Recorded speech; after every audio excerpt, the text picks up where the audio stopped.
get the time wrong. I blow up and then they're all gone, all gone. So sick of saying hold on, hold on. A broken string, shaking the ground beneath, running from everything, seems to be the path I lead. And now I'm beating on the floor, wondering why I feel like a ticking time bomb. Time bomb, always seem to get the time wrong. Time wrong, I blow up and then they're all gone, all gone. So sick of saying hold on, hold on. I took a shot on hoping I never change. I wonder why I'm always broken. Stuck in time just like I'm frozen, frozen. Now I'm slowly thinking, a product of overthinking again. Hold it in and change my breathing. Settle down and stop repeating amends. I feel like a ticking time bomb. Time bomb, always seem to get the time wrong. Time wrong, I blow up and then they're all gone, all gone. So sick of saying hold on, hold on. I feel like a ticking time bomb.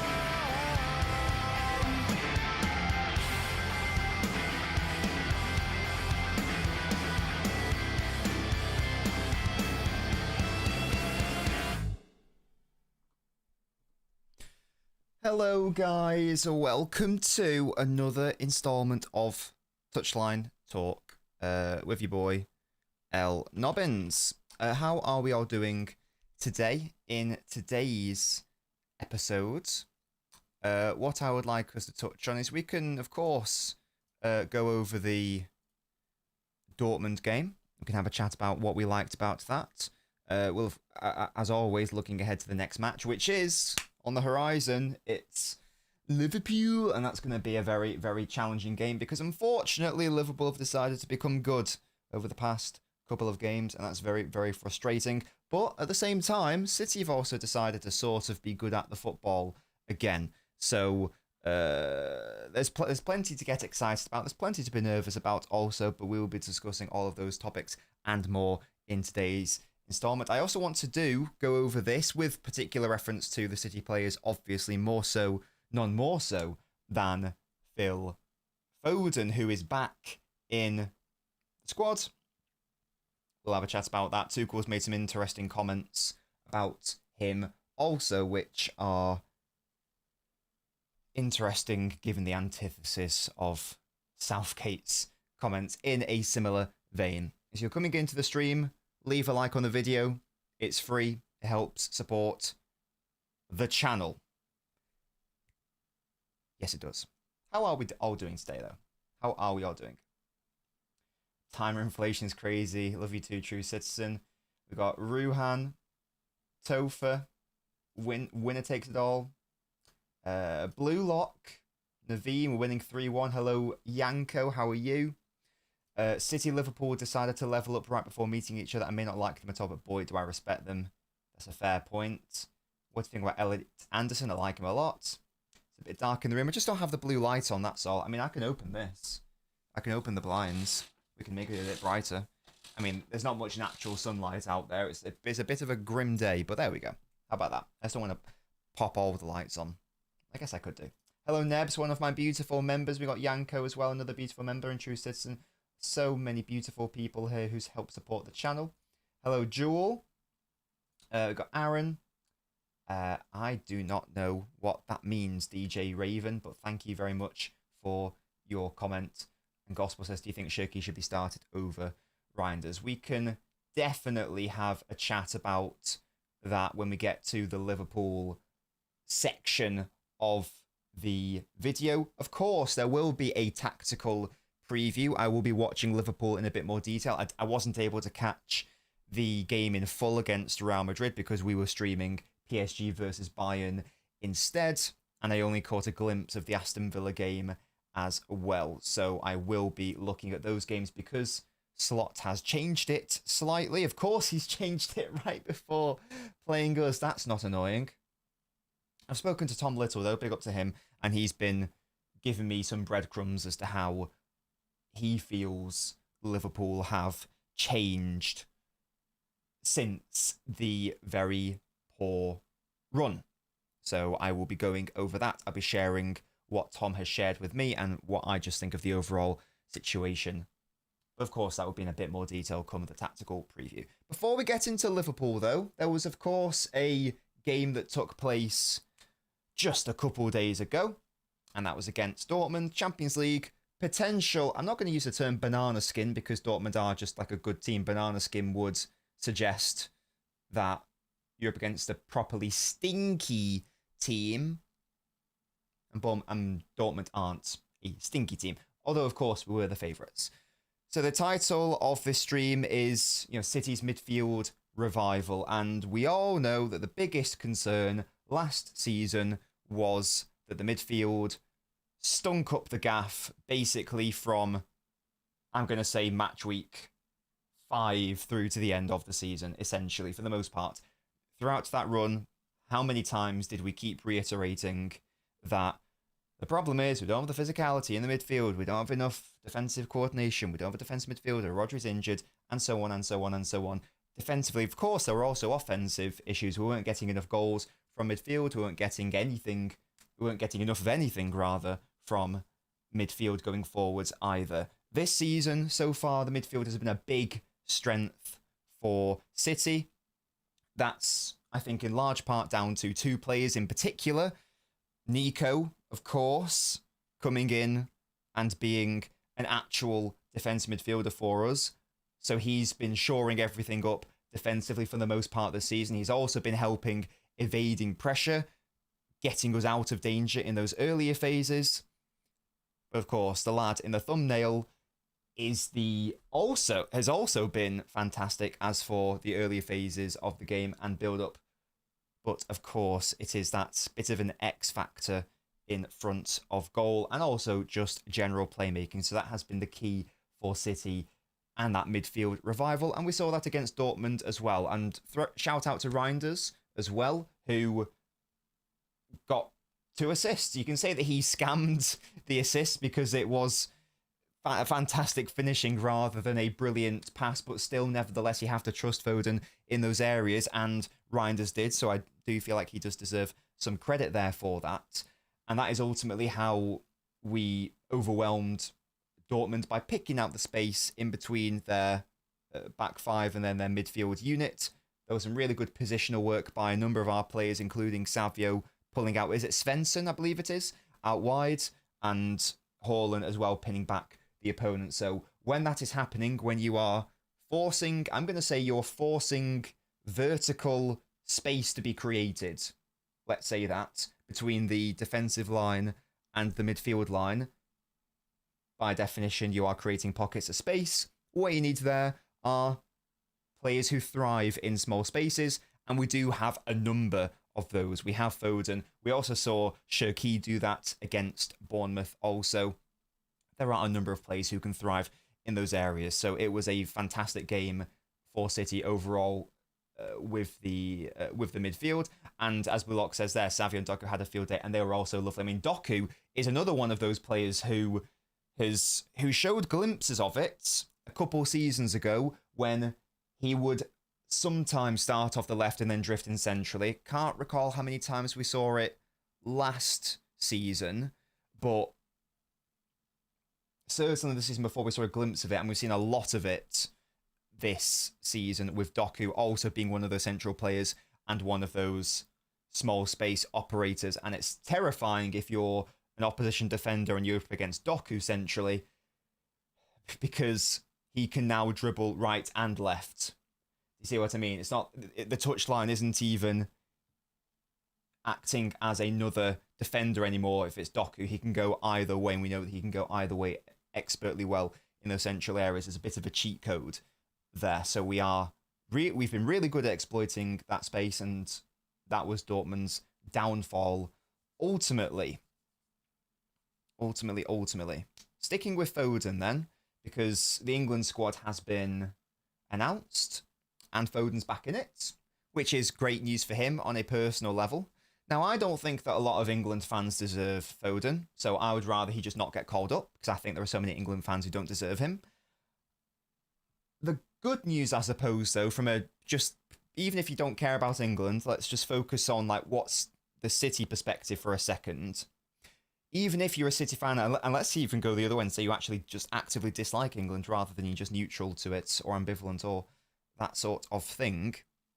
Tuchel's comments, I don't agree with them entirely, but they are a massive improvement compared to what we had from the previous manager. So, for contrast, this is what Gareth Southgate said about... Oh, damn it, where is it?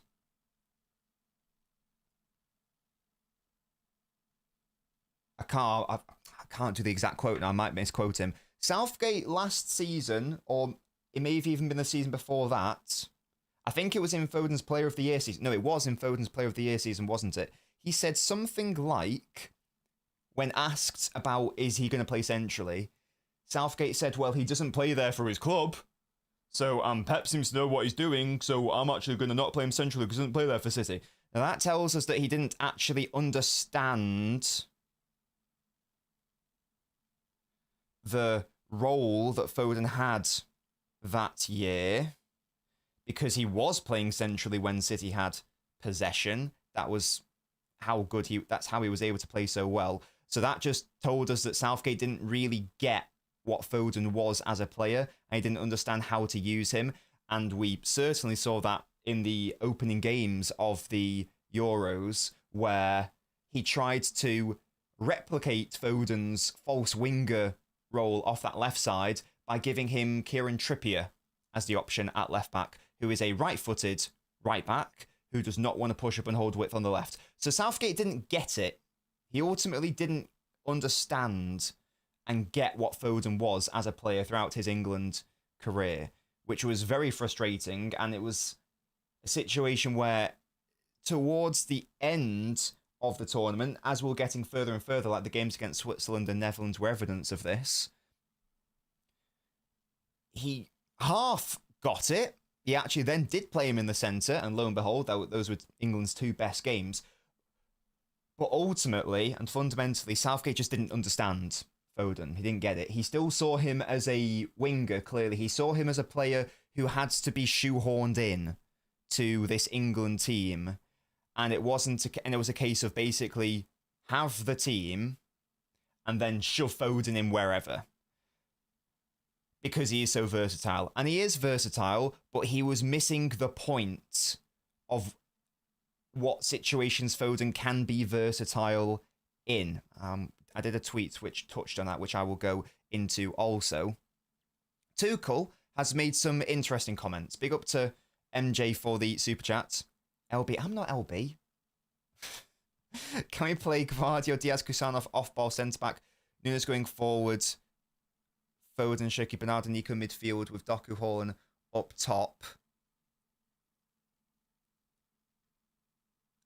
I don't think I want to play Yoshko at left back, to be honest.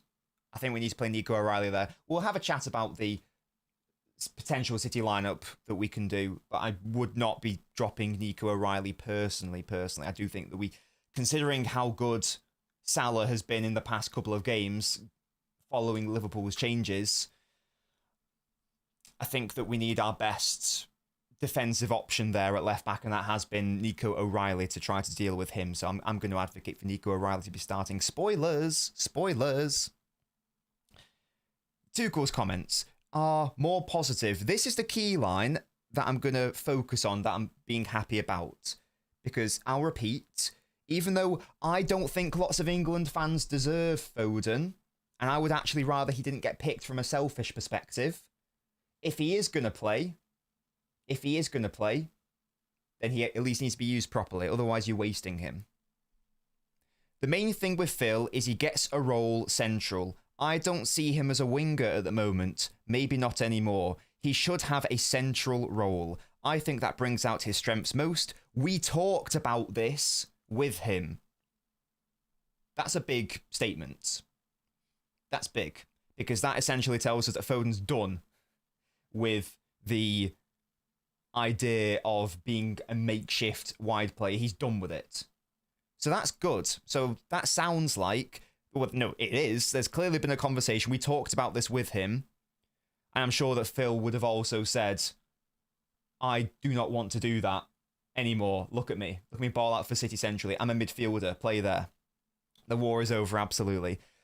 That's the bit I want to focus on as the positive for what Tuchel has said. The negative, however, is what he said before and after it. Where he played against Dortmund was where I see him strongest. Close to the opponent's box. A mix between number 9 and number 10.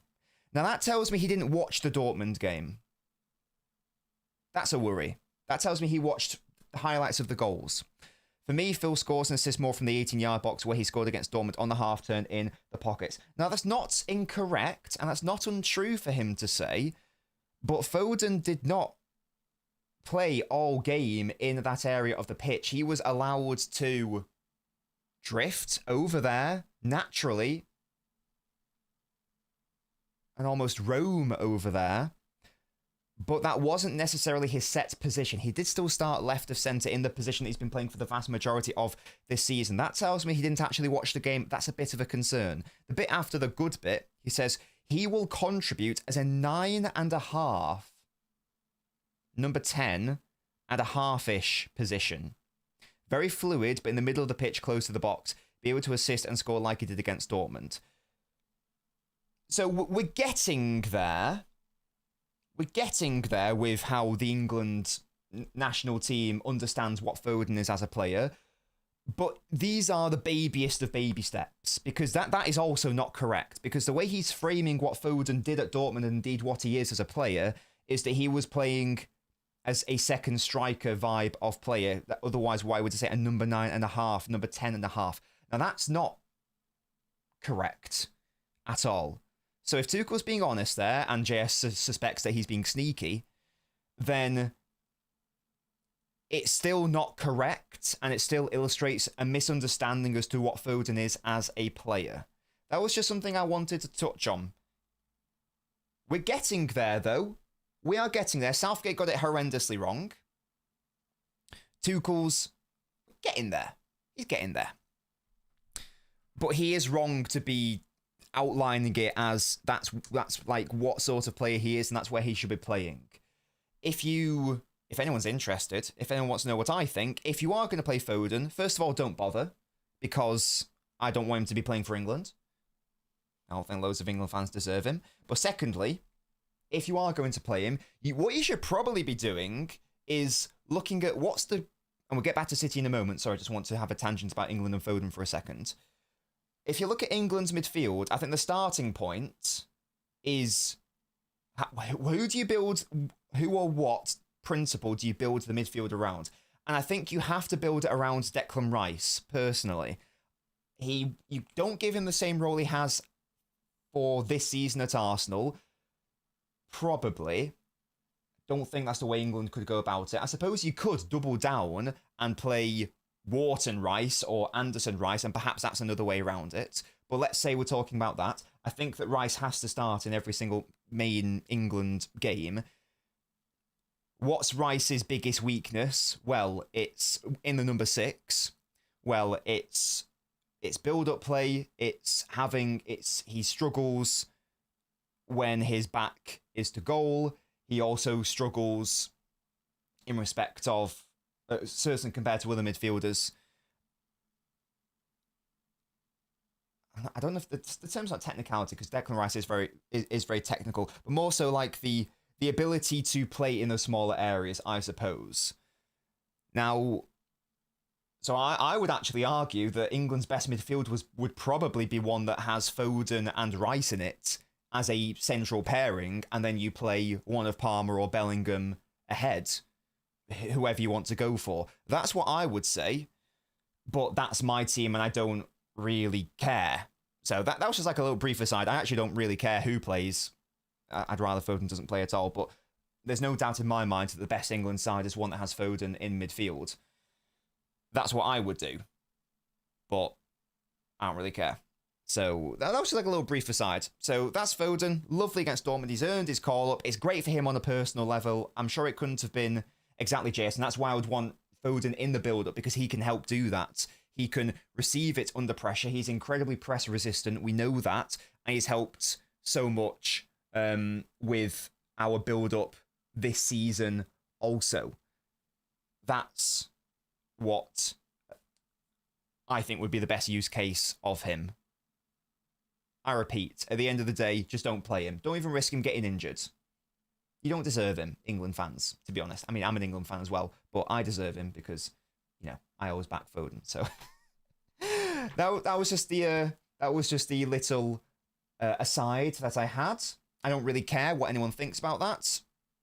I've so got bored with the England Foden debate because, I mean, Tuchel himself is another in a long line of people who still don't get it.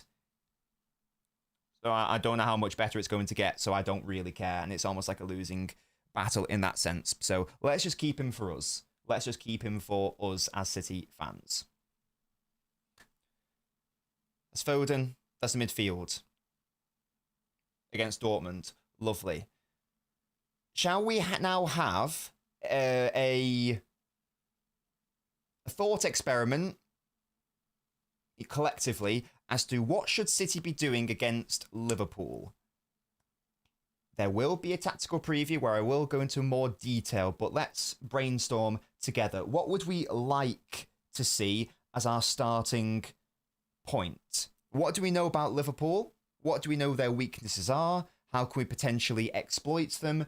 Who are the must starters? Who are the players who must be on the bench? Let me know what you guys think about that. I am going to just catch up on the chat. It's weird how people say Foden's being protected. It's the exact opposite, Olive. That's the thing. It is the exact opposite. I mean, people were literally like just lying about him last season, and this is the example I always go back to. In his Player of the Year season, people were saying that a hat-trick against Aston Villa is not even that impressive. It's not even that good because Aston Villa are crap and United are crap, so his performances against them didn't matter. And he was winning us those games.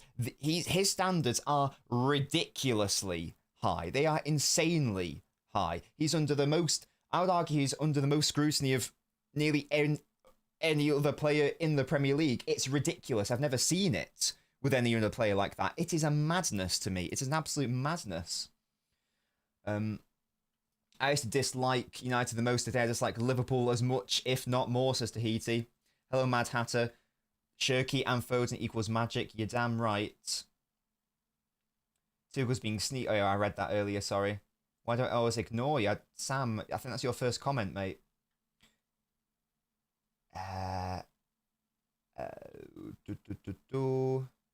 England's high ceiling is Foden playing this role, which he is currently playing for the club. I agree.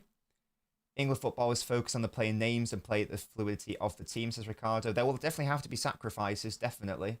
We love that from you, Armin. We love that. And here's the thing, Olive. That's what I wanted to say. Just the last thing before we move on to what you guys are telling me now about the Liverpool, your thoughts on the Liverpool team.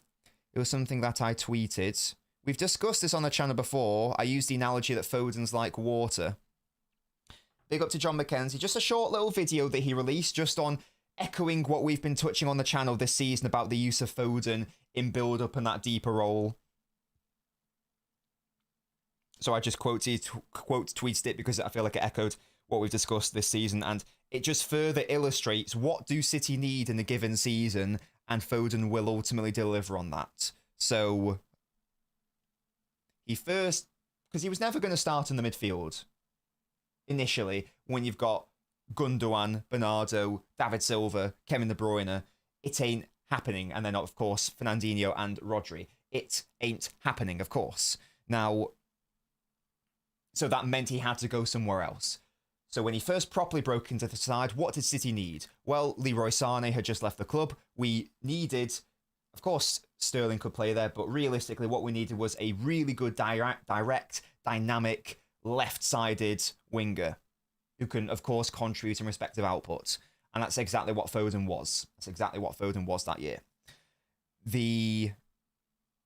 I think that was the year we got to the Champions League final as well, and he was so crucial in that. He played in other areas, but his key one was at left wing. What was it the season after? It was... What did City need that year? Well, Aguero had left.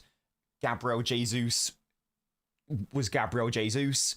We didn't have a striker. We had to go properly false nine. We did it a little bit the previous season, but this was the pure false nine season. Of course, we played false nine football the season before, but this was, we needed like a proper specialist false nine, if you will, and Foden was exactly that for the year where we won that title also at false nine. Also filling in at left, right, sometimes centrally. What was the need, the desire, the year after that? Well, we'll have a look at that later. He was fantastic off the right wing before his unfortunate injury. That was upsetting, but he started that season amazingly well out at right wing, where we arguably need one there, because I believe that was before Bernardo properly locked out the position out at right wing. So we needed a right winger there, and he was filling in that role up until the injury. And then what did we need the season after that when we won the title? Kevin De Bruyne gets injured. You need someone to recreate his output, whether that's goals, assists, whatever it is. And hey-ho, what do you know? He goes on to be player of the year. We needed someone to... Haaland was misfiring that year, so we needed more goals from elsewhere. What a surprise. Foden with an obscene amount of goals that year. What are we seeing this season? What did this side need? Pep touching it in pre-season, / the Club World Cup. We don't necessarily need more attacking players because we have Shirky, of course, but we are struggling in the build-up. We might need a more all-round, complete midfielder. Lo and behold, what does Foden do? Who does Pep turn to in order to save the day and the makeup of the squad? Every single time it is Phil Foden, and we're now at the stage where he just has to be playing centrally, week in, week out, week in, week out. And this is the first season where he's played off-ball midfield every single game aside from, I'm going to say, 1.5, probably 1.25, because against Napoli, red card, blah, blah, blah, blah, blah. Arsenal was the only game where that was the case. Absolutely, that's the versatility. But we're now at a stage where I just play him centrally, honestly. That was the last thing I wanted to say about Foden myself. Foden Shirky to start, says Razad. Ed says weakness is in transition. 100% Ed, I agree. Exploit the wide areas and lack of defensive fullbacks.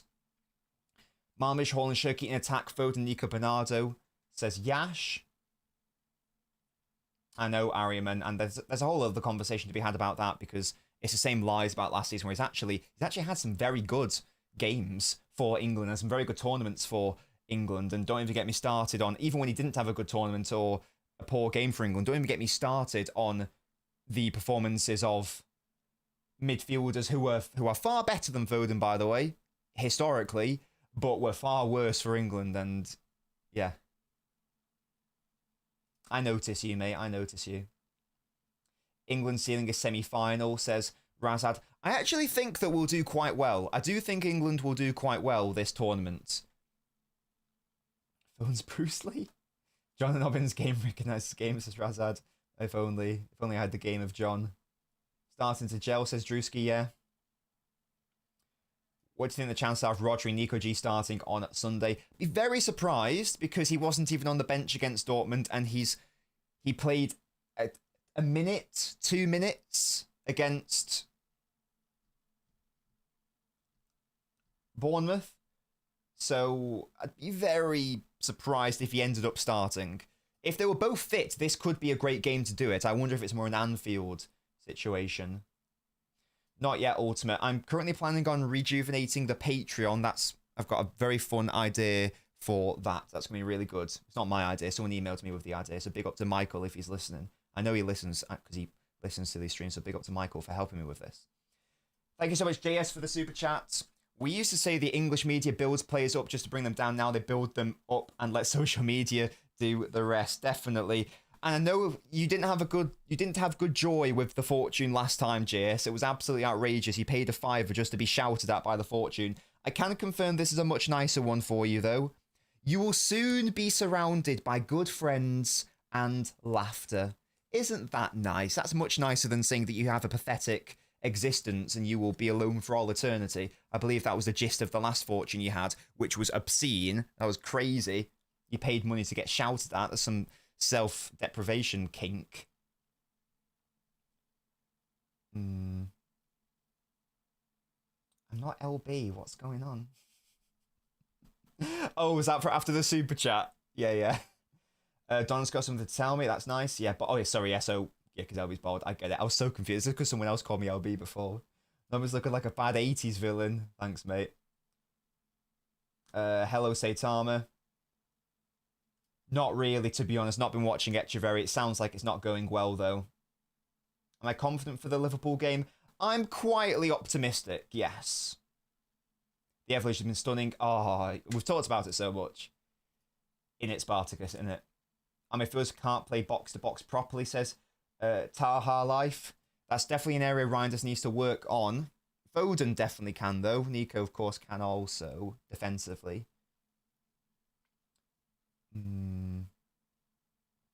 Start Kusanov, says Zach. Kusanov at right back. So here's the thing. Here is the thing.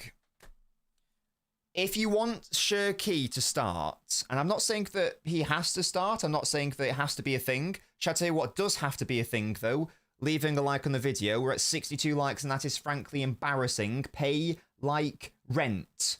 Leave a like on the video. It's free, and it helps support the channel. If you want to go the extra mile, I've got 2 bits of information for you. If you're a live viewer, I'd recommend joining the channel because you get live perks. But one of the things I'm going to be updating for the Patreon is the whole Nobbins archive is going to be put up on there from this week onwards. So if you watch my videos offline, and if you find ads very annoying, you'll be able to sign up to the Patreon and watch every single bit of Nobbins content ad-free, in addition to other perks, also such as exclusive videos. Patreon link is in the video description if that sounds good to you, if you don't want to watch the adverts. You can watch ad-free by signing up for the Patreon instead, if you prefer to watch offline.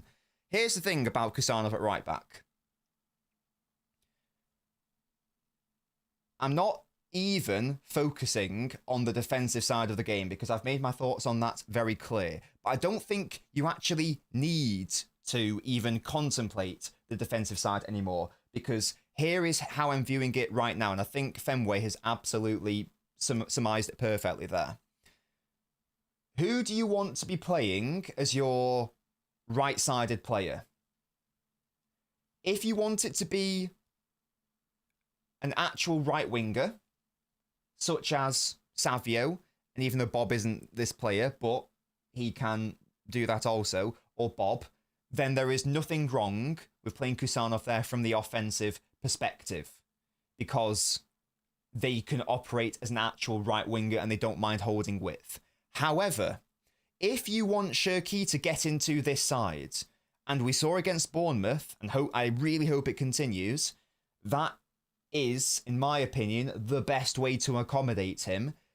I'm not going to say it can't work, because who knows, Pep's an insane man, but based on all forms of logic that I can muster, it makes no sense to play Kusanov at right back if you want to start Shirky. Because unless Pep does an absolute madness, the only way Shirky is starting for City in the majority of, certainly in the Premier League, certainly against a tricky opponent, is going to be at right wing off ball. And that means that you need to have a facilitator right back. Someone who can push up and offer width. Because if you don't do that and you go, well, let's just play Shirky centrally anyway, then you're going to have zero option out at right wing. And that means the left back is going to have a field day and is just going to be able to tuck inside and pick up the central threat, because they don't have to worry about being spread thin. look at that first Dortmund goal. A lot of that space is created simply because we had a right winger on the pitch, because the left back Svensson, left wing back, whoever it was, knows that he can't. He's almost stuck in two minds. He can't go to close Reinders / Foden, because if he does, he's just leaving chasms of space out for Savio to exploit. So there has to be an understanding, I believe. There must be some right-sided outlet. I don't want to start Kusanov at right back in a world where Shirky starts. So I do think you have to pick one or the other. You don't even need to look at the defensive side. It's how do they function going forwards. Nunes works. We saw that against Bournemouth. We know that he can overlap and be that guy and enable Shirky to play as that false winger. That's not a problem at all. Kusanov going to right wing. Well, you're going to have a situation like Real Madrid away last season, where there was literally shit all going on down the right wing because we had a centre-back there. And it's not even like it was Gvardiol, who is an insane unicorn freak profile. This is not a critique of Kusanov, BT dubs. Not at all. He should not be expected to be pushing up from right back and being the actual functional winger. That's not what that means. So it's essentially, what is your starting point going forwards? If you want to play Savio, you can play Nunes, you can play Kusanov there, because in respect of offensive function, it ain't a problem. If you want to play Shirky there, you're almost definitely going to have to play Nunes, or you are risking Shirky, I'm not going to say shackled to the touchline, but he's not going to be nearly as effective because he's not going to be able to play naturally centrally. I'm not saying it can't happen, but it makes it incredibly tricky for it to happen. So that is the trade-off. So this is why whenever anyone asks me who should we play at right back, I'm not even going to look at it as a defensive option. I'm going to look at it as an offensive function option. And Kusanov ain't providing that offensive function. Nobbins really the fortune cookie to make sure there wouldn't be a repeat. Hello, Abanab. How are you? Hello, Taurus. How are you? Yeah, get the stream to 115, of course. If Shirky can win his passing, he could drop KDB type passes, definitely. I don't know if you need an overlapping right back if you're okay sacrificing width, or if Bernardo could step up from midfield regardless. Nunes form needed over Kusanov right now. Phone gets a season where he scores loads of goals. People say to turn shoot merchant. Has game more involved in controlling the game. Doesn't score enough goals. I know, Spartacus, it's stupid. Yeah, I like the video, guys. It's free. We have to make home advantage count. Yes. We do need a right back, I believe. What do you think of Naipan? I've not seen enough of Naipan or Mukasa to make a full judgment. I've liked what I've seen of Mukasa, but it's only brief.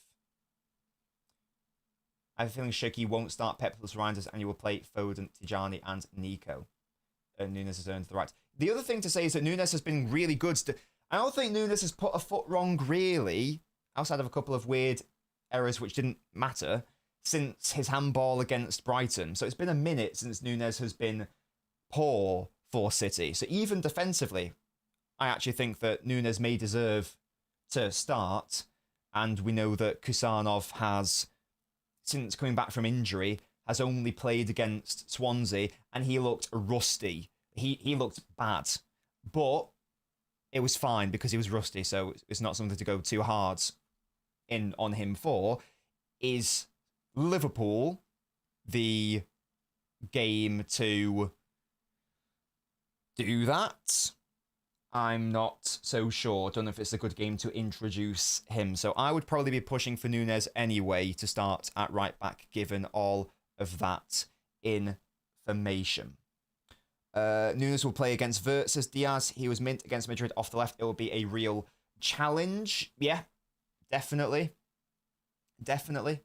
The last big one was Brighton, says Ultimate. I think that's right. I do think that's right. Pep might do that. Not getting a haircut until Savio scores a goal, says Zach. It would be ideal for Kusanov as a right centre-back. Definitely that's his ceiling position, but Ruben Diaz has been exceptional this season. BG says, it's mad people are assuming Bernardo isn't starting. I don't hate him playing, to be honest. And I would be very, very surprised. I mean, I was surprised he didn't start against Dortmund. I'll be very honest. I really thought he was going to start. I really thought he was going to start against Dortmund. He ultimately didn't. Now that just makes me even more convinced that he's going to start against Liverpool. Based on that, this is a game that City have to win, I believe. Liverpool are a very good pressing unit. We are going to need players who will help us build out from the back and will help us give control of the game, because what we cannot do is go basketball to basketball against Liverpool, because I think that is a match we will lose if we do that. That's not the same as saying we can't exploit them on the counter-attack, of course, but we have to try to have a modicum of control in this match, I believe. Otherwise, I fear that it's going to get away from us, and if we try to turn it into a chaotic game, Liverpool, I believe, have more of the profiles to benefit from that rather than us. So I think we have to limit that chaos factor and ensure that we have players, including but not limited to Bernardo and Foden, on the pitch. Foden is a non-negotiable for me. He absolutely has to start. Obviously, he does. If he doesn't, I'll be incredibly concerned and upset, because he has been our second best player this season, only behind Haaland, and he's just getting better and better. The concern then is, who do you... Exactly, Spartacus. We don't want to fight with Szoboszlai, McAllister and Gravenberch. We can't beat them physically. What we could do is outnumber them and overload them. That's absolutely something that we could do. And that is how we beat Bournemouth. We created those central overloads. We invited pressure. We forced their defensive line up. And then Haaland exploited the space. And Shirky, well, I guess Foden and Shirky and Haaland, all three of them, sorry, exploited all the space in behind. So there is a world where it is the correct decision to start Shirky and have that central overload. The jury's out for me. I actually don't know who should be starting off the right for City. And I actually don't know what the shape should be. I don't know. It's something I'm not going to decide it on the stream either. It's something I'm going to have a proper think about. What I would like to do, just like going away from the right for a second, going back to the left side, if everyone were fully fit, and if everyone were fully sharp, and if everyone were fully up to the form that I know they can be at, I would actually be advocating Marmoush to start, because of the spacing behind the fullbacks that Liverpool always leave. Even with this impressive two-game run that Liverpool have been on, you're beating Villa, beating Real Madrid, two tricky sides, sides that we've not been able to beat in the past, for example. There is still space there to be exploited in behind the fullbacks, and that would lend itself naturally to both Marmoush and Savio starting. But I can't not play Doku, I think, given the form that he's been in, even though I would rather Marmoush start on a hypothetical level, given how impressive Doku's been and how vital he's been to that central overload, which I touched on, given his assuredness in the touch. And speaking of touches, sorry, I was talking about Marmoush off the left, sorry. And Marmoush's unclean first touch, if we feel that they're going to press us, then it doesn't lend itself to Marmoush starting. Yeah, exactly, Fenway. Exactly. So I would probably be advocating for Doku to start based on that. And definitely O'Reilly has to play. He has to play. Because I spoke with Tom Little, and I just said to him, Tom, how you doing? Shall we have a little kiss? You're quite cute, aren't you? And I said, for you, what is the main difference between the last two games where you've actually been good and you've won, and then that horrible run, and even when you were winning at the start of the season where you looked a bit chaotic and it looked like you hadn't quite got the balance right, what for you was the main change? Was it a structural thing? Was it a personnel thing? What happened? First of all, of course, new players getting embedded into the side, trying to strike the right balance, trying to find the best starting 11. But what Tom basically argued was that it was mainly so getting Salah more on the ball and making all the attacks flow through Salah rather than focusing on the left side with Wirtz, Gakpo, all these players who want to drift over, Ekitike, even Isak, all these players who naturally want to drift over to the left, the right side's being a bit neglected. Salah is the best player, and that sounds really simple when you say it out loud. Just give the ball to your best player and see what happens and try to have the attack flow through him.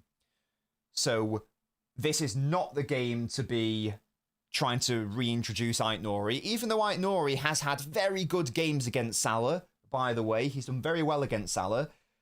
But O'Reilly has been wonderful defensively this season. Never mind the progression going forwards and the offensive threat with the crosses and everything therein. The rotations with Doku enabling him to go centrally. Has O'Reilly had a bad game defensively this season? Has he had a bad game defensively at all? I don't even know if he has. There was an opportunity for him to have a bad game against Arsenal, but he did really well against Madueke, I felt. Though, okay, Madueke had one decent effort, but I felt that O'Reilly did quite well.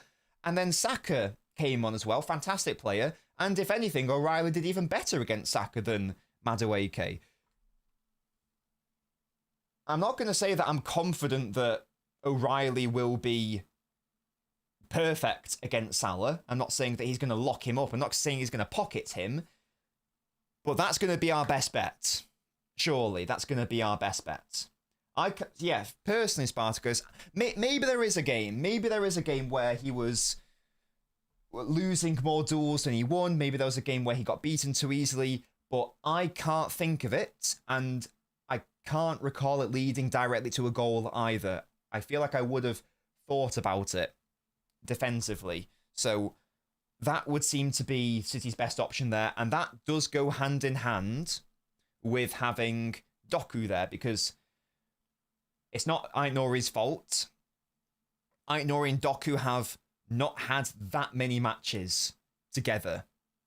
Even at the start of the season when Ait-Nouri started against Wolves, Ait-Nouri wasn't exactly pushing up to help Doku as much as I would have liked to have seen, but O'Reilly and Doku just seem to have an immediate connection with one another. And O'Reilly has been providing not just overlapping to allow him to allow Doku to access the centre, but also the underlapping runs as well. And he's also got that final ball on him, and we know he's got a finish as well. So he's a goal threat, he's a creative threat, he's a fantastic link-up player with Doku. He's physical also, he's pacey, he's not going to get out-muscled and bullied by Salah, hopefully. So I would like to see O'Reilly played there. Certainly given the Salah threat, certainly given the Doku link-up and relationship that I want to see there. And I guess that's not too interesting or novel, because that's been our best left side the whole season, of course. The question becomes, I guess, excuse me,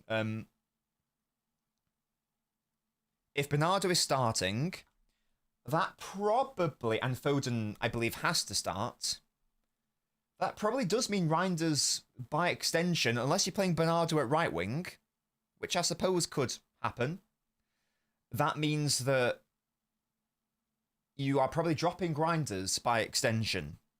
Because we know Nico has to play.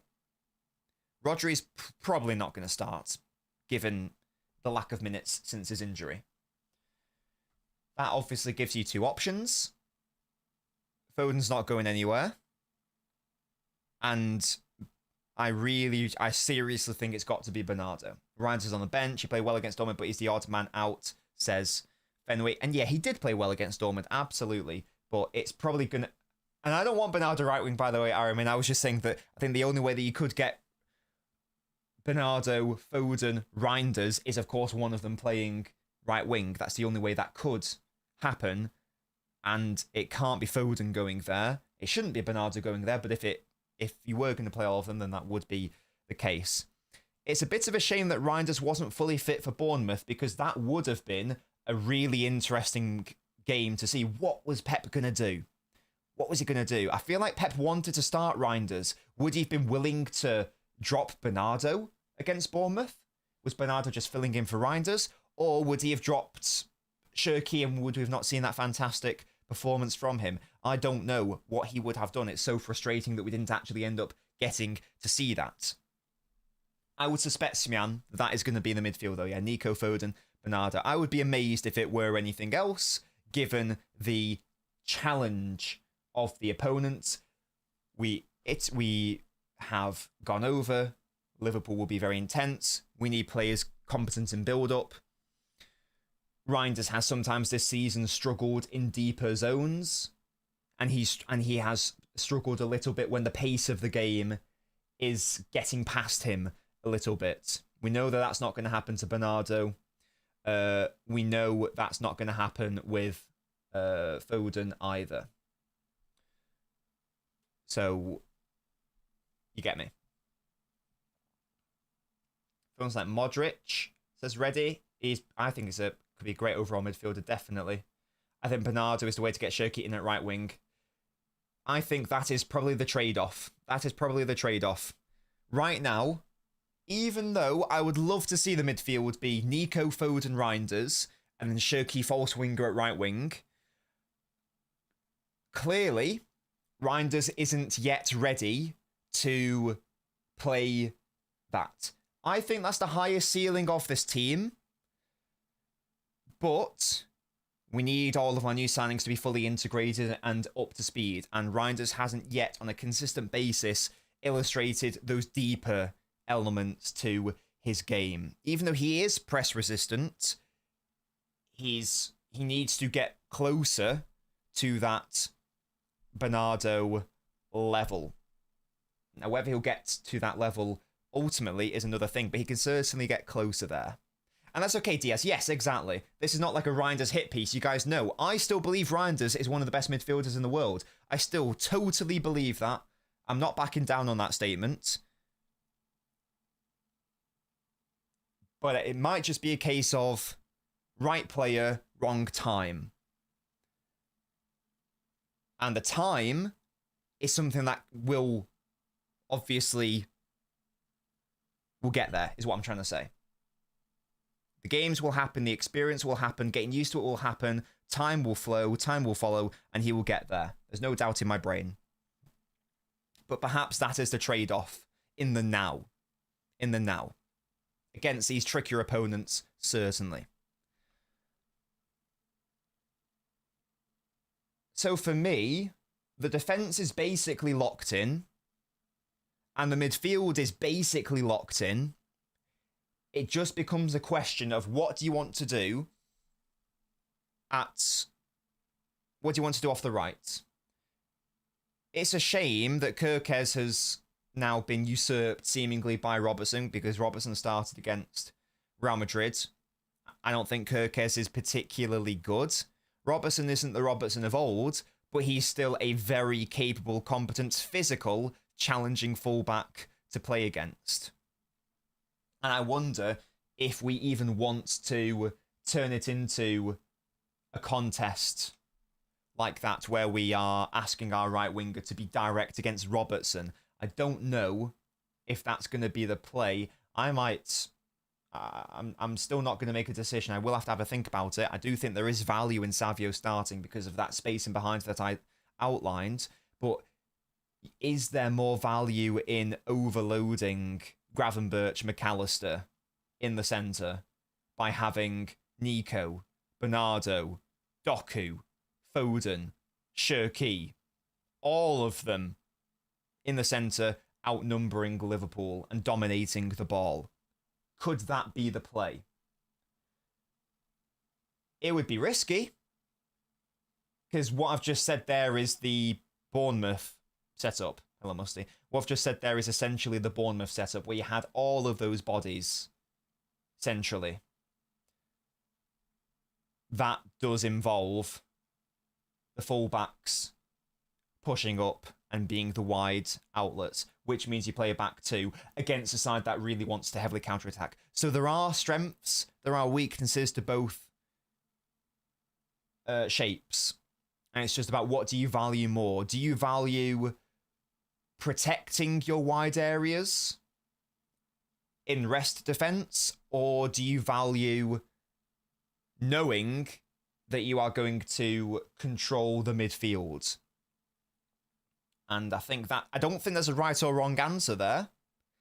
And it's, of course, something that Pep's going to have to decide. I haven't decided what I would rather have myself either. But Liverpool, one of Liverpool's strengths is their midfield.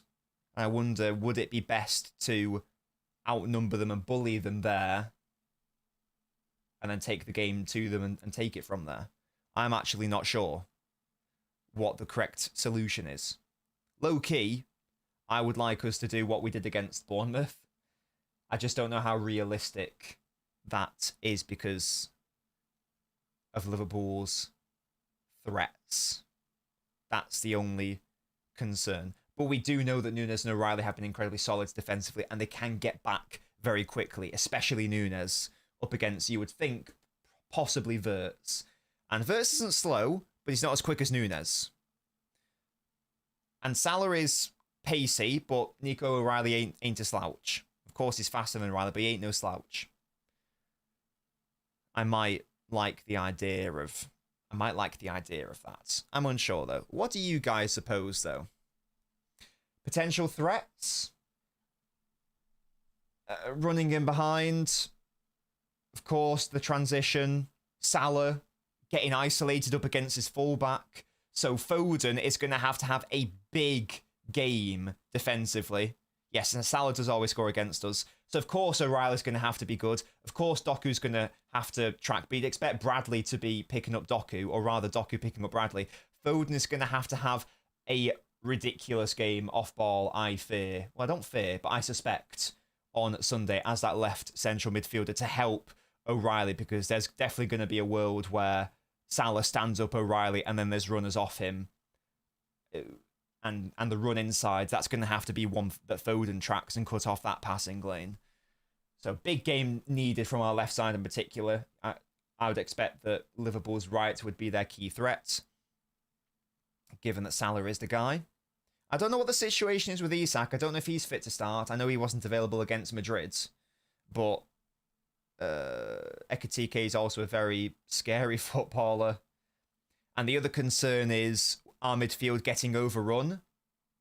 If it becomes a battle of athleticism and pressing and counter-pressing and second balls and everything in between, and loose balls, aerials, whatever, I suspect that we would lose that encounter.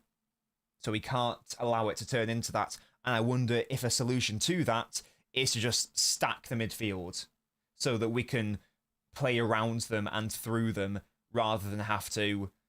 and pass it around them and through them rather than having to drive through them. I wonder if that could be the vibe.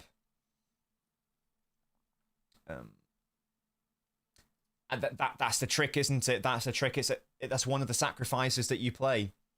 It requires your wing backs / fullbacks to be incredibly physical. That is where Núñez thrives, in fairness. Who will we get in the summer? Do we sell a winger in the summer? I don't think we will. My prediction is no, we won't. I could see a slight variation in the Bournemouth setup, where it's a 3-2-5, Núñez, O'Reilly, Bernardo holding width on the right when needed. That could be a thing. You just be, of course, taking away Bernardo from his build-up, but if it's only when needed, then that could absolutely be a thing. I feel like Wirtz could be a problem. He's going to move about a lot coming inside into midfield, definitely. Yeah, we'll need our whole midfield unit to be locked in.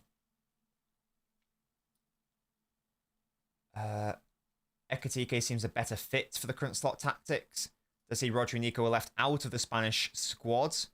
I did not. Has Nico even ever played for Spain, in fairness? Has he ever played for Spain? I can't remember. I feel like he hasn't. Which is mental. Mental. Rodri, Nico starting, gonna feed the streets on Sunday. Hello, Samasi, how are you? This is why I love Anderson. He's very good at covering for fullbacks while still being a technical box-to-box player. Liverpool play with one force winger and one winger tends to come inside more, so overlapping threat is low, says Smyan. And the world will see who Nico is on Sunday. It's got, I mean, yeah, Nico's performances have got to the point where I'm not even that concerned that Rodri is unavailable. It would be lovely if Rodri could start, of course. The best City side is going to be one that has Rodri in it, back to full strength and fitness. But Nico's been performing so well. That's what I'm saying to you. It's mad how strong they are in depth. Because like Nico would immediately get into this England side. Yeah, we chatted about that, Musty. How does Virtual Gakpo start affecting? How does Virtual Gakpo starting affect things? I wouldn't be surprised if he made a decision of one or the other. To be fair, it wouldn't surprise me if he technically played Virts at left wing like he did against Real Madrid. Even though Virts didn't actually play as the left-sided player, but you get what I mean. It wouldn't surprise me if he just did that. And maybe like bring Gakpo on at some point if needed. I'll be happy with Ryan in the 11 at this point, says Squeaksy. Thing I'm not looking forward to is the predictably shit refereeing. Thankfully, this is at the Etihad. So that's something, I guess. Don't think Savio should start. I don't even know. I don't actually know. I can see the positives for both. I can see the positives for both. I do like the idea of being brave. I do like the idea of being brave and going for something similar to how we set up against Bournemouth. Hello, Liam. I just don't know if I don't know if we can afford to do that. I'm unsure. I'd love to see it though. I would love to see us be brave and do that. Is that naive? Maybe. Probably. Definitely. Would it be better to start a bit more cautiously and bring Shirky on? These are the questions to have. I'm not sure. I'm unsure.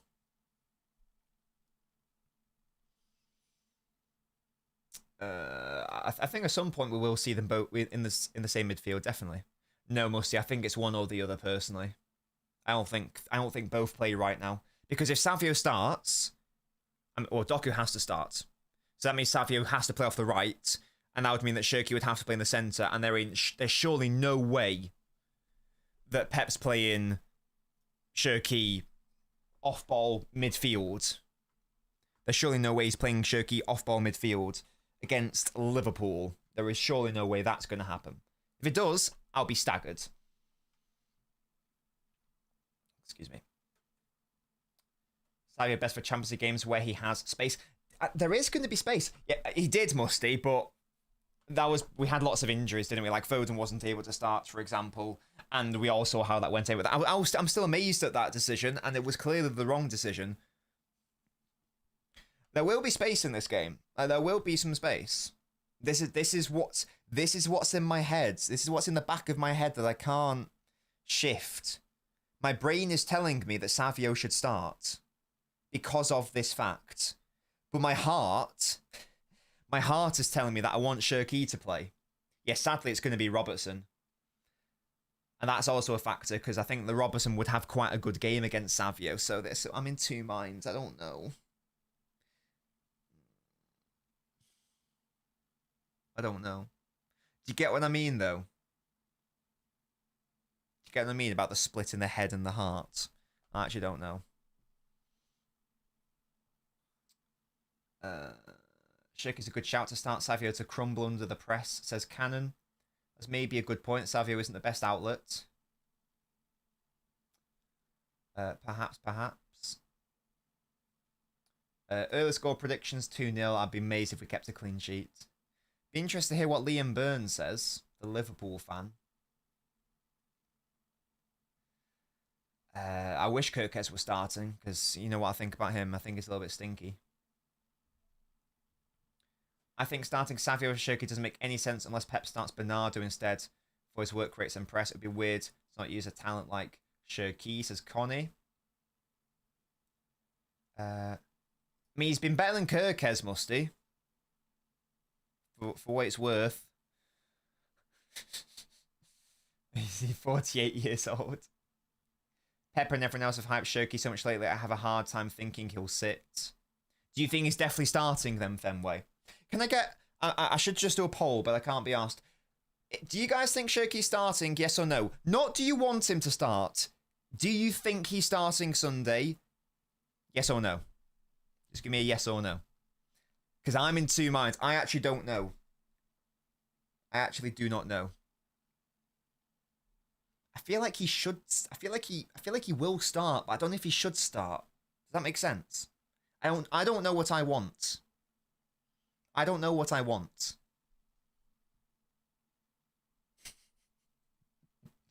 Oh god.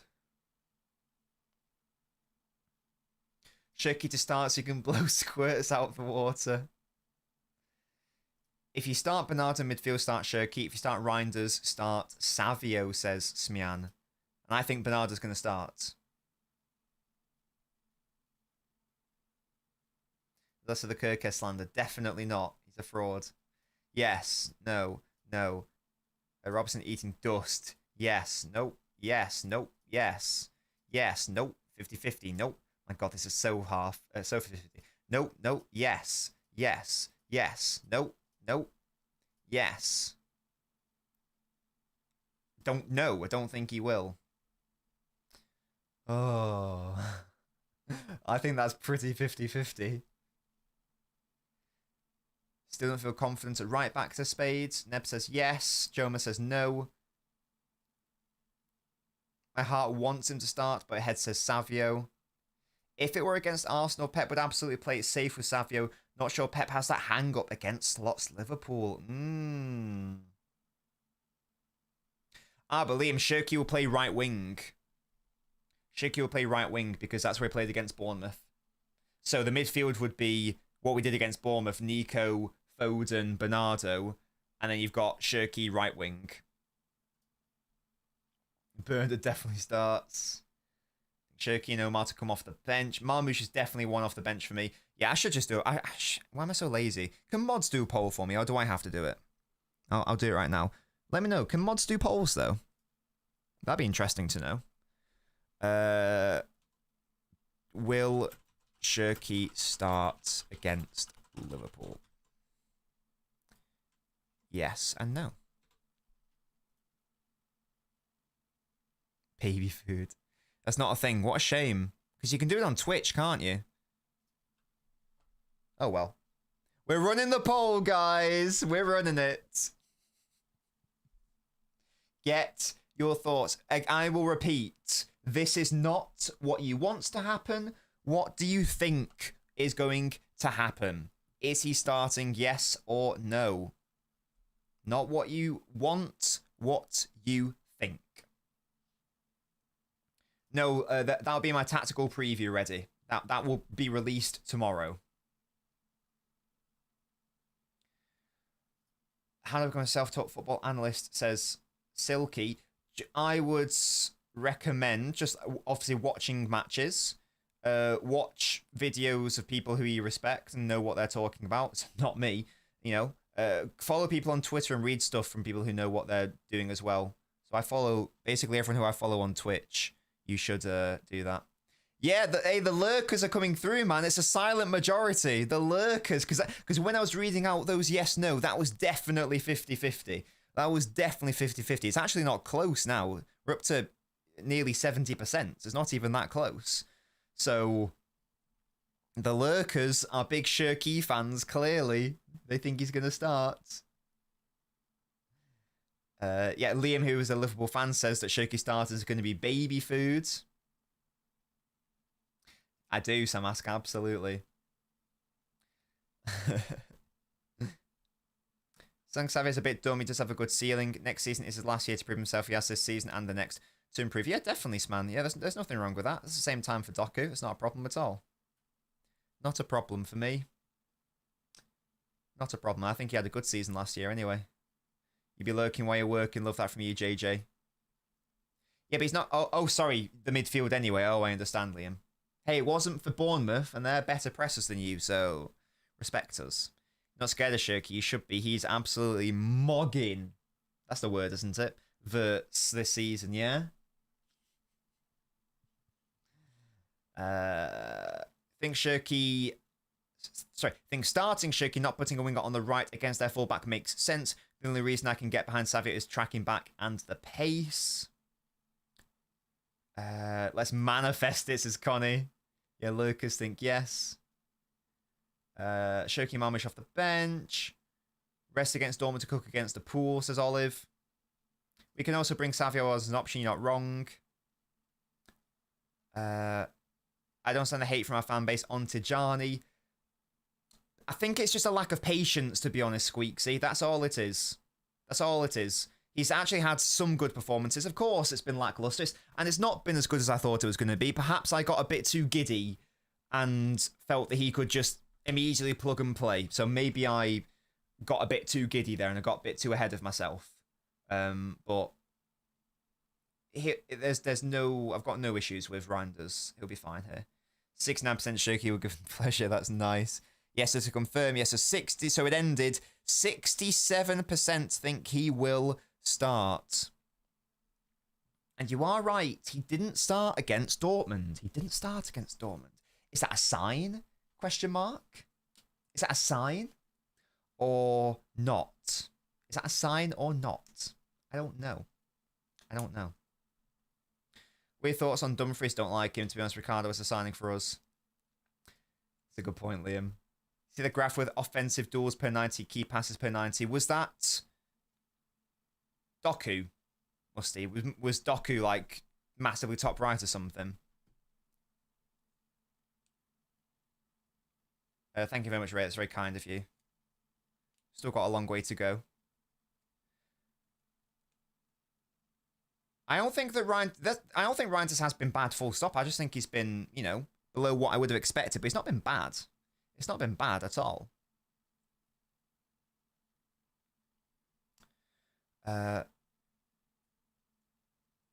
His G8 isn't even bad. Yeah, I'm sure that hasn't he like got more assists this season than the last couple of years at what's it? Wait, is Liam not mod? Oh wait, Liam, it's because when we got hacked, it reset all my moderators. There you go, mate. There you go, Liam Byrne. You're now a mod.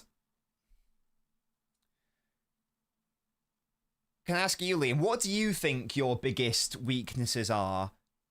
From your perspective. From your perspective, what do you think are the key areas that you're looking at for your side and also City, comparatively? What are like our strengths that you're potentially concerned about? Let me know what you think.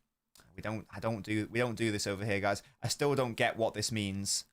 No one's been able to explain it to me, and I feel like I don't even know if it can be explained. Yeah, and we can't confuse hate with criticism, of course.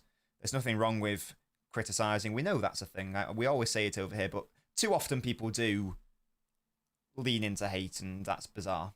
That is bizarre. And attacks. Oh, we chat about that Hyox, and it's a step in the right direction, but it's not the end.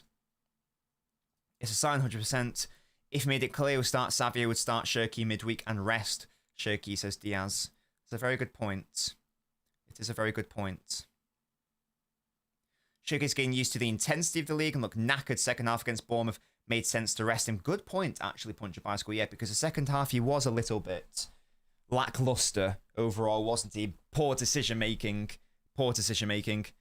Yeah, Musty was saying that. I mean, Southgate was in the Stone Age. Stone Age. Tuchel's moving in the right direction. He's moving in the right direction, but they still don't really understand what he is. I don't think Reinders will play Liam Byrne. I think it will be Bernardo. Yeah, Reinders is on a good number of assists. Let's find out. Let's find out together. Tijani Reinders.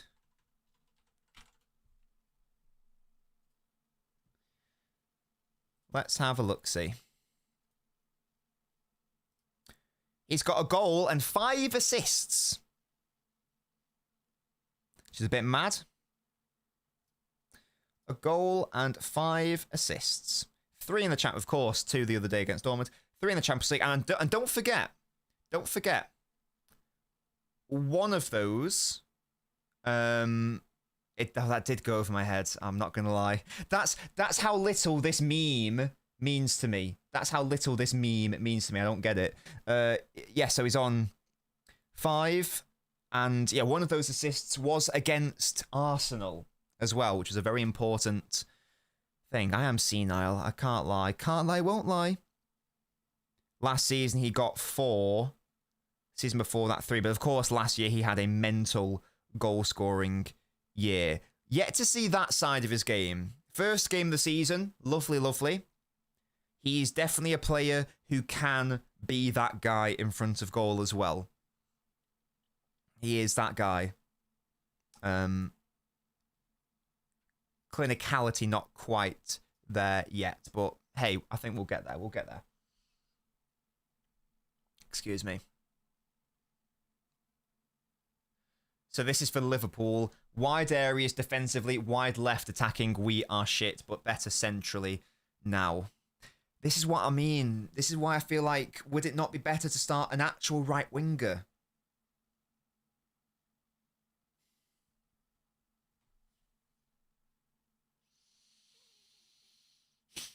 I don't know. I'm going to keep going back and forth on this, I think. I don't know. Bernardo does turn up. Yeah, definitely. It did go right over my head.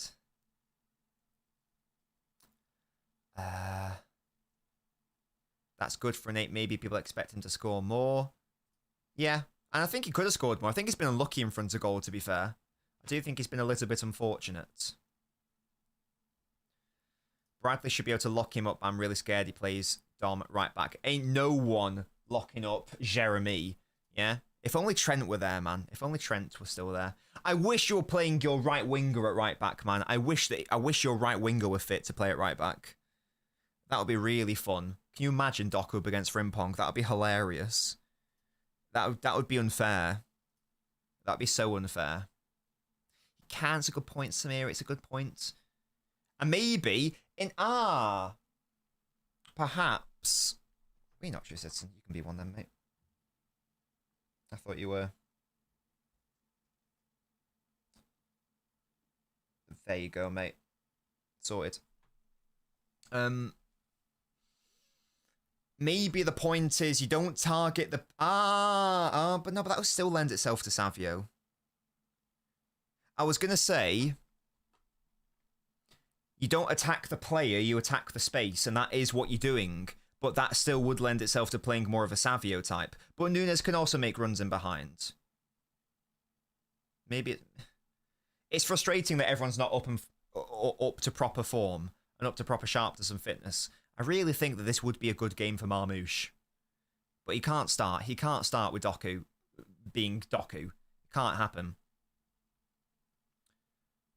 If we don't play midfield 3 of Dom, Gravenberch, and McAllister, we will lose. I think you're surely going to play that. Isn't that what we did against Real Madrid? Yeah, that sounds about right to me. Of course, yeah. Play Frimpong. I wish they did. I really wish they did. We're getting Trent versus Doku soon. It's going to be so much fun. What if he doesn't even start for them, though? What if he ducks the Doku test? If you target Kanate, you'll also get a lot of joy. I've noticed when teams go 1v1 versus Bradley, they struggle. But when they target Kanate, we get destroyed. Oh, I tell you what. Who is going to be attacking their right centre-back, guys? Who is going to technically be our left attacking midfielder who would be attacking our right centre-back? Arguably the best dribbler in Europe, Jeremy. That's who's going to be attacking Konate. Yeah? That's going to be who's attacking Konate. Big Jeremy. Oh, that's going to be a bloodbath. Hello? Doku up against Konate. 3-0. Easy mode. Doku hat-trick.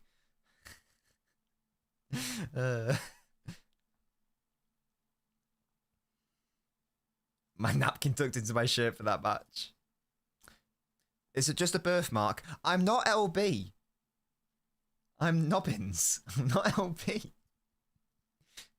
I'm LN, but I'm not LB. Yeah, I think Marmouche as an impact player would be great.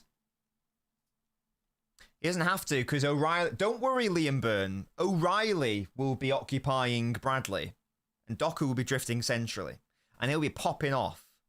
Be popping off against him. Jezza Penitentiary.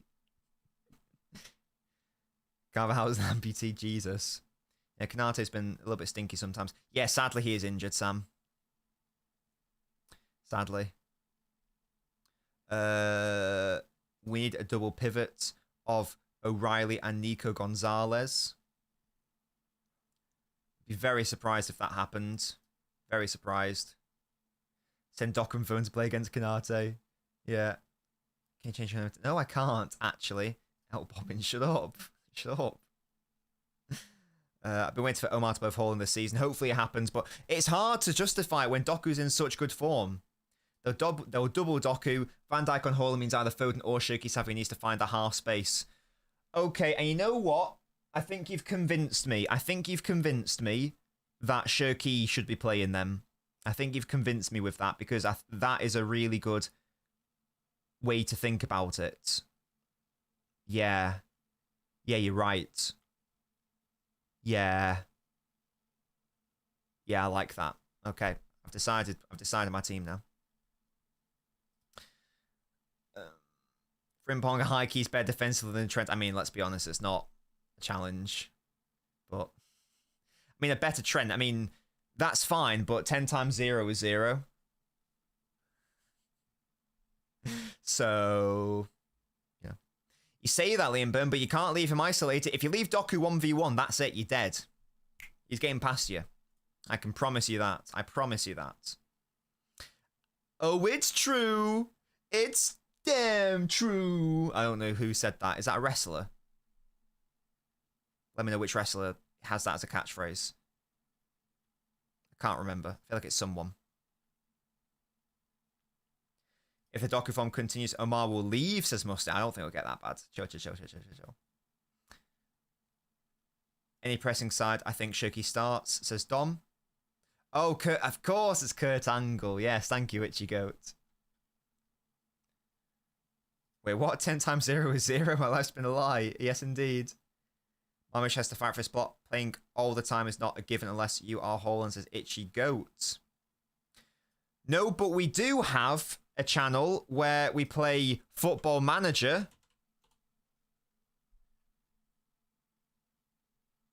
And it's the Twitch. Yeah? It's the Twitch. Would you guys like to see a fun clip from that stream? Yes, you would. Okay, great. Hopefully you can hear this. Hello? Hello? Why isn't it working?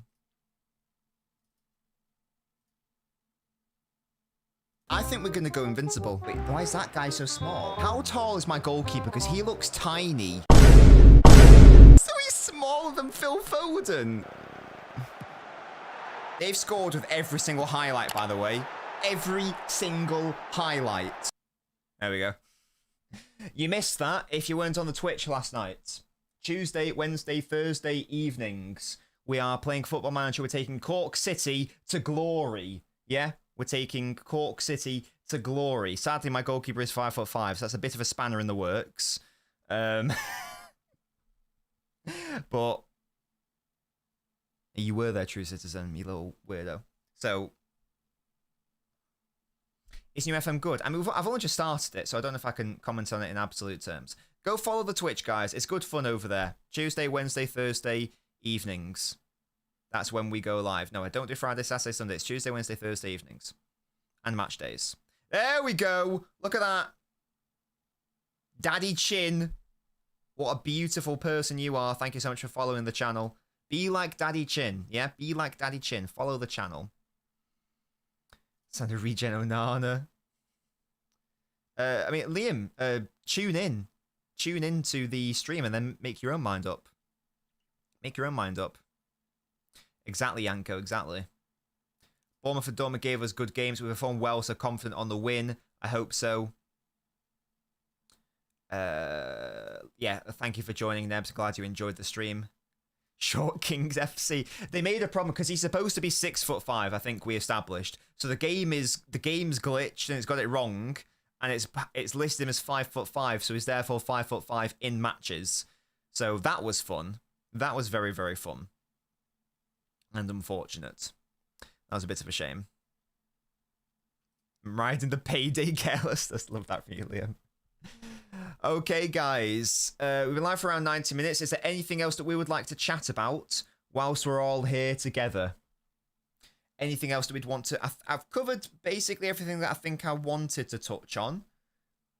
Covered the midfield improvements we've seen this season. The impact of Foden and Nico, of course, in that. Tuchel's comments about Foden as well, what we think of that.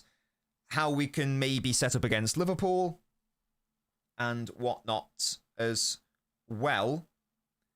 What I was going to do for big games, I feel like it was a missed opportunity today. What I was going to do for like big games maybe is not like a full-on Knobcast episode where it's like someone else, but I was thinking maybe like before, as I say, a big game against Liverpool or Arsenal or Chelsea, maybe I could like get another representative on and we could have a chat about how they feel they've been playing this season and what's their setup, their weaknesses. So, for example, today, maybe I could have asked Tom Little to come on. Let me know if you enjoy the concept of that before big games, and I can maybe look into that because I am conscious that I'm a bit of a hermit over here, and it would be nice to sometimes bring on someone else to talk about things. Maybe I can even ask LB to come on and do a cheeky LBins on my channel also, because as I say, I'm a bit of a hermit and do need to get better at asking people on. It's not because I hate everyone. I mean, I do hate everyone, including everyone watching the stream.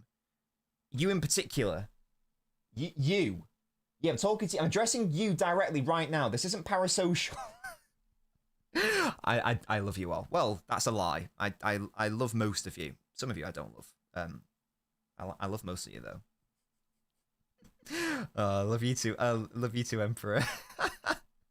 No, yeah, Musty, obviously. I'm thinking, yeah, so Tom Little, obviously. Basically, the people who've already come on the channel, Tom Little for Liverpool, Connor for Chelsea, and, what's he called? I've never spoken to him before, but he seems to know what he's doing. I think he's got a really fun surname. He seems to know what he's talking about for Arsenal. I think his surname is Moneypenny, which is an amazing surname. I think he seems to know what he's talking about also when it comes to Arsenal. So he might be a fun person to bring on also. Because he's more, I think he's more about the tactical sorts side of the game, sorry. So he could be a thing. Yeah. I don't think I'd ever do panel stuff. Damn, that is mad. What the hell, Musty? This is one of my moderators, by the way. That's wild. Why do you hate me so much, Musty? Feelings mutual, love you too, Nintendo. Here's my thing. Don't worry, guys. I was only joking. I was only joking, guys. Don't worry. Don't worry. Feeling isn't mutual, unfortunately. God damn it, Musty. Yeah, I'd never do like a proper panel show. I don't have any interest in that really, but I do like the idea of having a one-on-one fight with someone. And I should do that more consistently. But I don't want to. I don't think I've got the capacity to do like an extra stream in the week where it would be like a consistent, we always have a guest on I don't think I could. I don't think I have the capacity to do that, given everything else that's going on in the world of Nob. You know what I mean? But seriously, we could like have it instead of it can be like a touchline talk featuring Tom Little, featuring Connor Holden, featuring whoever. There's a missed opportunity. Should have asked Tom to do it today, but we'll do that. Why do I feel it? Liam, you're my mod. Don't worry about it. Exactly, Ichigo. I do love you all. Unless you're banned, in which case I think you're an idiot. But you know, there won't be a watch along, Sarah. I will be at the Etihad. I will be at the Etihad. Are these real people's names? Must he launch a revolution? Must he take over? Meet me outside the company statue. Bring on city content creators as well for some games, says Musty. We could definitely do that. Should make a video essay. I really want that to be the second channel. I don't know how I'm going to do that, but that would be fun to do. There's just so much stuff right now. I want to sort out the Patreon and get that done so people can watch ad-free stuff. I want to get a proper website because my merch store right now has got no SEO. Like if you search Nobbins merch, it literally doesn't fucking come up. It's the other site comes up, which I only made for me so I could have a bucket hat. My actual site doesn't even come up, so I need to look into sorting that out as well and making an actual proper website. There's lots of stuff going on that I want to figure out before looking at the second channel and potential third channel and whatnot. Find the right balance between the current Touchline Talk and the We Are the South Stand panels, which get a bit hard to follow. I feel like the We Are the South Stand panel shows that I go on, I feel like they're quite good, to be fair. I feel like they're quite good. I feel like I can follow those. But maybe not. I am, yes, Sergeant. The Haze video. I'm waiting for Girona, his season to end.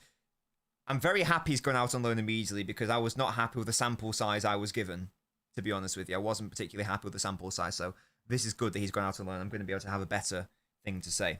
The only I wasn't going to make an Echeverry video. The only reason I made an Echeverry video was because I felt like I had to talk about it. I was interested. Well, even the ones that I'm on, Fenway. What about the ones I'm on? That's all I care about. You know what I mean? Fuck everyone else. Oh, God. I think Pep might drop deep, like against Arsenal. If we're winning, definitely. Definitely. We've seen it a few times this season where Pep's like gone to a back five just to see out the game. And often it has worked. Like it happened against United, happened against Dortmund, happened a number of times this season. And it makes sense. I don't know why you wouldn't do that. Makes sense. I don't know why you wouldn't. Which City fans accept LB can you realistically bring on? Sean Wright Phillips, yeah? That's who. Oh, dear. I am multitasking, to be honest. But no, I don't really like panel shows going on them that much because I don't like talking over people and I only really like to talk when I'm introduced, if that makes sense. Because I don't want to be rude and like talk over people. So that's why I'm like quite quiet and I just wait for people to introduce me or say what do you think about that, because I just don't want to interrupt anyone. I know I probably should get better at that, but I just don't. You know, it's not essential for me to have to get my point across. I'm pretty happy to chill, and and also if I feel like I don't have anything to say, then I won't say anything. That's the thing as well. If I have literally nothing that I think I can offer of value, then I'm not going to say anything because I'm like, I have nothing to add to this conversation other than, you know, noise. So that's the thing. I mean, Mo asked if I could go on later today, but I'm actually out today. So that's tricky to do. But also, the thing with like, because I enjoyed the Mo streams, but it was just too much time commitments to do, and also I didn't enjoy them as much towards the end, so I just stopped going on them because I didn't enjoy them as much. Makes sense. Yeah, it is tricky, Fenway. But hey, some people like it, and that's fine, of course. I personally prefer the more one-on-one. I still go on panel shows. I still go on like the top 6. And of course I go on with LB, but that is more of a one-on-one, isn't it? You know, because that's a bit easier. Because that's just like you're having a conversation. That's more of a podcast, I feel like, isn't it? Where you're having a one-on-one chat. It feels like more of a podcast, and that's more natural to me because it's more of a conversation. Yeah, that's fairs, Musty. That's fairs. I don't watch panel shows personally. I personally don't watch them. But you know, some people like them. Some people like them, and that's fine. Oh, well, no, it's not some. Lots of people like them. Otherwise, they wouldn't exist. They wouldn't exist. And sometimes they can be fun. Of course, they can. And as I say, I still like going on the top 6. If I have the time to do it, I'll go on it. Absolutely, I'll go on any panel show if I have the time and if I enjoy it. Like I really like going on Hassam's panel shows, for example. They're really fun. I just often he does it when I'm seeing Nana Nobbins. I'm looking after Nana Nobbins and I can't do it. So it is it's tricky to go on them based on that because. Sorry, I yap so much. I said about 10 minutes ago, we'll wrap this up shortly. Lo and behold, what was I going to say? I used to go on loads of panel shows. Like I'd go on top 6.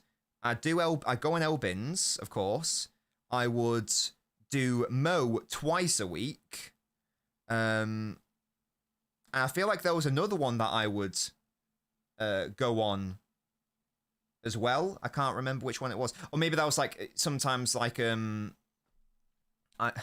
Jesus. And like sometimes if there might be like a Hassam one, or there might be like a game specific one where another like an Aston Villa fan might want me to go on or whatever.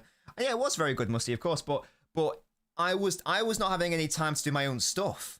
Like I didn't have like the brain energy or anything. I felt like I've said everything now. What else can I say? I've got no time to do my own content, and my own channel was suffering. And I don't think it's a coincidence that I focus more on my channel rather than doing like 5 panel shows a week. And like the channel's been doing really well. So I'd like to get back into doing more, but I do need to focus on myself a little bit as well. I do need to focus on myself also. That's a little bit selfish, but I think it's reasonable. Right, guys, we're going to end it there. Thank you so much for this. Anything that we would like to say to wrap things up? No true Scotsman. Wait, what? Much love to LNobbins. Love that from you. It's yeah, definitely. Would you say you have less time now than when you were employed? And I've got more time now because I'm not doing shitty law stuff, so I've definitely got more time. But it's I don't have all the time in the world. I've still got to make the videos, have ideas, do the Twitch, make Lego. Yeah, that's hard. That's a full-time job in itself. It's not. That's a lie. I'm looking at a lot of Lego on my desk right now. I'm waiting for one more package, and I'm going to be building a Darth Vader's tie advanced. It's going to be sick. Oh yeah, the fallacy. Yeah. Where it's like, you're not a real fan. No true Scotsman would say that. No, it's full Football Manager next week because it's an international break. It's an international break, so that's good. That would be nice to just have a tranquilo and a chill. Fireborn, stay here, I reckon, mate. Stay here, That's all you need in your life. That's all you need. You only need Nobbins in your life. That's all it is. Thank you guys so much. I might release an Ask Nobbins today. If you haven't left a question, leave it in the most recent Ask Nobbins. I would definitely do the tactical preview tomorrow. And in fact, I will do an Ask Nobbins today. So, stay tuned for that on the channel. Thank you very much. I've pressed the end button, so I am literally ending right now. Love you all. I'll catch you later. Goodbye.